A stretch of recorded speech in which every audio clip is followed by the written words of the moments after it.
The stage is wrapped in a soft, dim glow, as if the lights themselves are holding their breath. The audience settles into their seats, unaware that they are about to witness something that will challenge everything they believe about music and the human voice. From the side of the stage, Marcelito Pomoy steps forward. There is nothing loud or dramatic about his entrance. No grand gestures. No confident strut. Just a calm, respectful walk, almost humble, like a man who carries a secret but doesn't rush to reveal it. Marcelito stands at the center of the stage, gripping the microphone with both hands. His posture is steady, but his eyes reflect deep focus. The judges look on with polite curiosity. They've seen thousands of singers, heard countless voices, and felt every kind of emotion music can offer, or so they think. To them, this is just another performance about to begin. The audience feels the same, yet an unexplainable tension fills the room, as if something unseen is quietly preparing to unfold. He takes a slow, deliberate breath.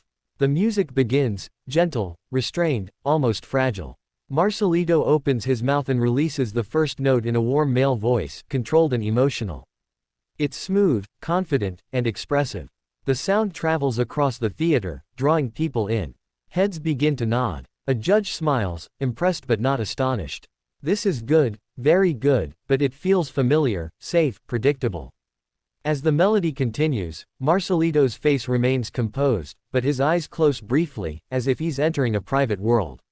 The audience listens closely, unaware that they are being carefully guided.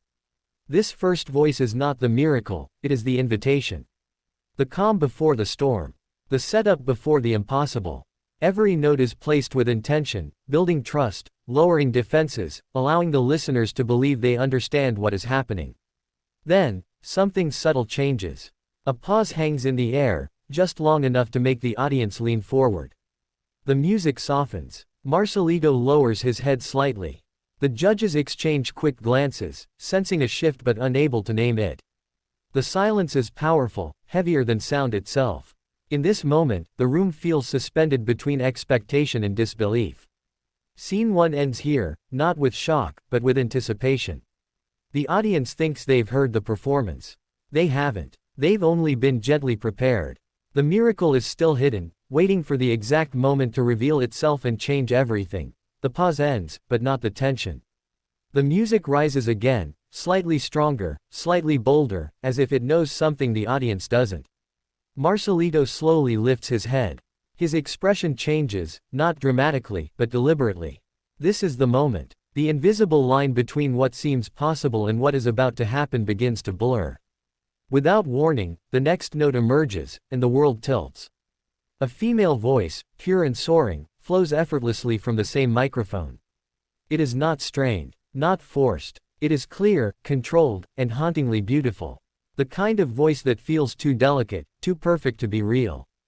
Gasps ripple through the audience like a wave. A judge's eyes widen instantly.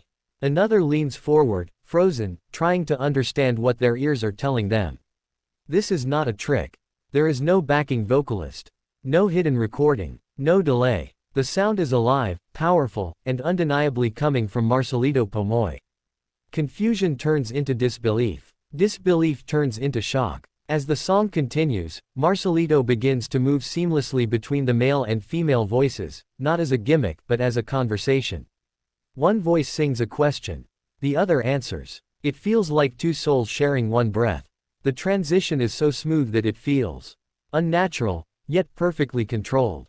The audience doesn't know whether to clap, cry, or simply stare in awe. The judges are no longer composed professionals. One covers their mouth. Another shakes their head slowly, as if refusing to accept reality. This is not just vocal range, it is vocal identity. Marcelito is not imitating a woman's voice, he becomes it. Each note carries emotion, depth, and authenticity. The performance is no longer about talent, it is about something rare, something unexplainable. The room changes. The air feels charged. Every listener is fully present, afraid to blink in case they miss a transition. The duet builds, weaving both voices together in harmony. Male strength meets female elegance. Power meets vulnerability. The contrast creates a sound so rich it feels cinematic, almost unreal. Tears begin to form in the audience. Not because the song is sad, but because they are witnessing something once in a lifetime. This is the moment when people realize they are part of history, not just spectators. Phones tremble in hands as viewers try to capture proof of what they're hearing, knowing no recording will truly do it justice. Scene 2 ends not with a note, but with shock fully realized. The secret is revealed. The impossible is confirmed. From this moment forward, there is no doubt. This is not just a performance. This is two voices, one body, and a legend in motion. The final note hangs in the air, trembling like a heartbeat. For a brief moment, there is no applause. No cheering. No sound at all. The silence is overwhelming, not because the audience is unimpressed, but because they are stunned beyond reaction. It is the kind of silence that follows something extraordinary, when the mind needs time to catch up with what the heart has just felt. Marcelito Pomoy stands completely still at center stage. His shoulders rise and fall gently as he takes a quiet breath. There is no victory pose, no raised arms, no demand for applause. His expression is soft, almost shy, as if he is unsure whether what just happened was real, or if the world truly heard what he offered. The microphone remains steady in his hands, but his eyes slowly open, meeting a sea of faces frozen in disbelief. Then it happens. One person stands, then another, and suddenly, the entire theater erupts. The audience rises to its feet in a thunderous standing ovation. Cheers crash like waves. People shout his name. Hands clap so hard it feels as if the walls themselves are applauding. The sound is overwhelming, but it is not chaos, it is recognition. Recognition that they have just witnessed something rare, something unforgettable. The judges are no longer judges. One slams the desk, laughing in disbelief. Another wipes away tears, their voice shaking as they try to speak. A third simply stares at Marcelito, shaking their head slowly, repeating the same thought over and over. How is this possible?